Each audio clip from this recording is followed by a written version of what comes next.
Hey guys, my name is Austin. And my name is Ray. And we're both medical students from Western University of Health Sciences, rotating with Dr. Ben-Zur. And today we're going to talk to you about an important aspect of medicine that unfortunately we don't get exposed to as much as we should during our first 2 years of medical school. And that specifically is the legal aspects of medicine. And as I mentioned, we don't get exposed to it as much as we should. And this is something Dr. Ben-Zur does try to stress during your time rotating with him. And that's why we're making this video for you today. So one important aspect of it specifically is documentation, specifically the patient chart. You should treat it as a legal document because that's exactly what it is. It is a legal document to not only help you manage and keep track of patient records and how they progress under your care for other doctors so they know the same things, but also for the court of law in case something unfortunate happens, such as a lawsuit. And this experience can be either a very smooth one for you, or unfortunately sometimes it can be a rocky road depending on how well you manage your notes. And so that's what we're going to talk to you about today. And one of the first things we like to discuss is the semantics and how you word your notes. That's a very important thing because we've heard, for example, one of the surgeons that you will meet during your time rotating with Dr. Ben-Zur, specifically Dr. Tamari, he mentioned to us about a story when he was a resident, surgical resident, of how wording actually did end up hurting them. This specifically, there was a case where they had a patient that had a gunshot wound. They had a hole on the right anterior aspect of their abdomen, and then another hole on the posterior, on the left side. And so in the note a student was working on, they wrote that the patient presented with an entrance wound on the anterior right and an exit wound on the posterior left.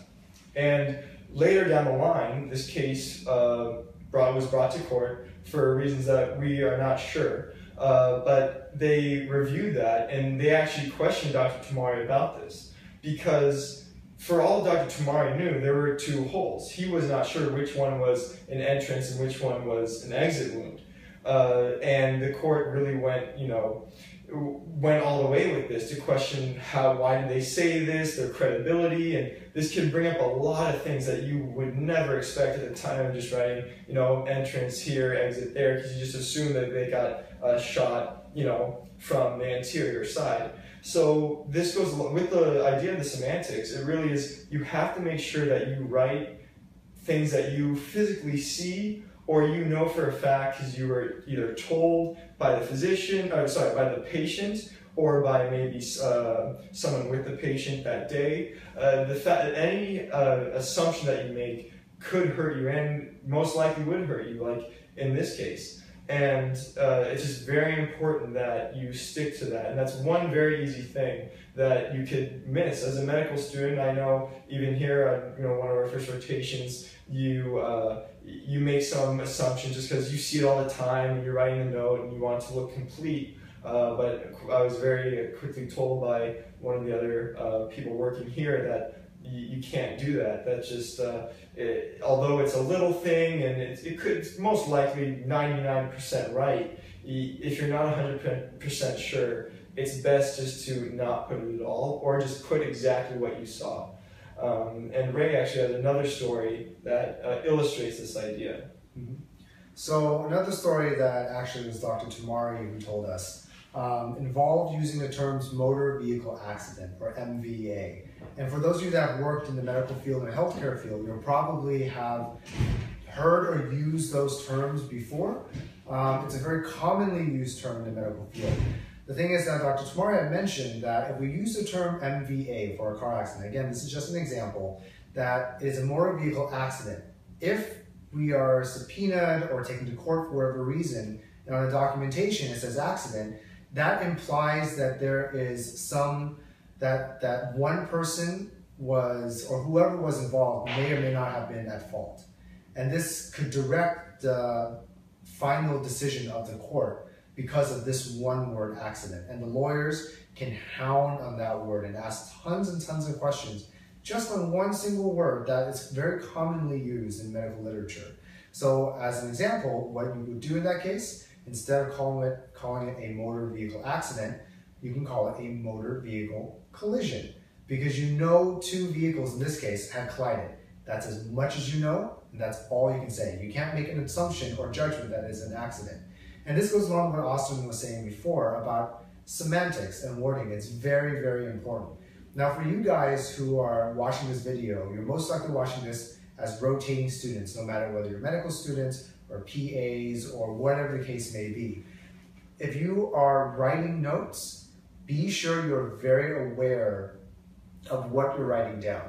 Because one simple word change or one simple assumption, as Austin had mentioned, can change the entire view of what the note is trying to be, and especially in a court of law.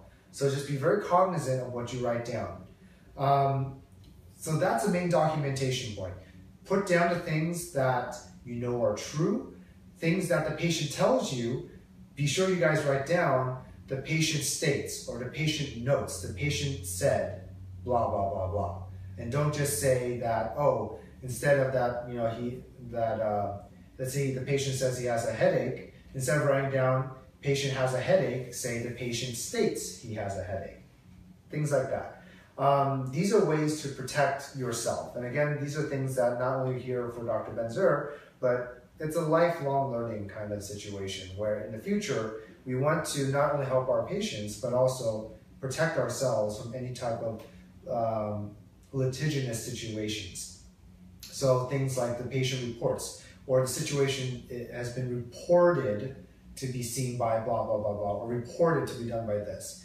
Using those terms and terminologies like that not only gets the message across, but also protects us as future healthcare professionals. So that's the documentation part.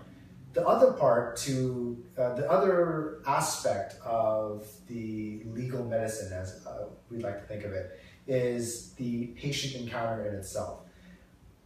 When we go in and see our patients, when you come in being very humble, be very welcoming, and being very kind and compassionate, that in itself can have a huge impact on how the patient sees us as future healthcare professionals and the whole practice. By being very kind and being very compassionate, very welcoming, we could, in a sense, even possibly lower insurance rates by like 89%, something like that.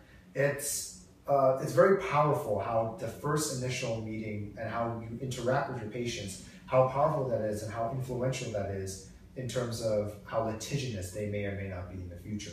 So the more able you are to make the patient feel welcome, make the patient feel at home, make the patient feel safe and cared for, the less likely that you or we or anyone would be sued in that case. And again, as we have mentioned before, it's a lifelong experience. And although you may be rotating with Dr. Ben-Zur now, no matter what healthcare professional student you are, this is something that's very important for all of us in the future.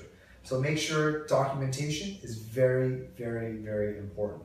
And there are examples out there online that you can look up that can give you phrases and sentences that you can use when you're documenting. That, again, like I mentioned before, gives the care that the patient needs and also gives us the protection that we need.